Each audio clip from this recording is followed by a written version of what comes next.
naungana na Watanzania kutoa pole kwa familia ya Mheshimiwa Msuya, lakini pia kuwataka hasa vijana na viongozi wa sasa kwamba Mzee Msuya ni hazina, ni maktaba ambayo imesheheni kila namna ya somo la uongozi unaloweza kujifunza. Nilipata bahati ya kipekee katika kipindi cha awamu ya serikali ya 4 chini ya Mheshimiwa Jakaya Kikwete kuwa mkuu wa wilaya ya Mwanga kwa miaka 3.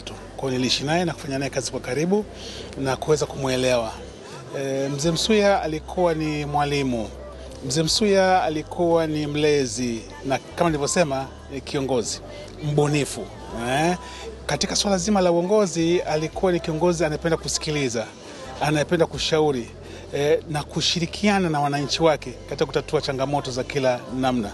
Kwa hiyo viongozi walioko madarakani na sisi ambao pia tumestaafu kwa pamoja tuna kazi kubwa ya kuendelea kumenzi kwa kuhakikisha kwamba yale yote mema aliyoyafanya basi tunaweza tukaendeleza na kuhakikisha yanafanyika kwa kiwango ambacho kinaweza kuleta tija, tukimuunga mkono kwa sasa Mheshimiwa mama yetu Samia Suluhu Hassan. Asante.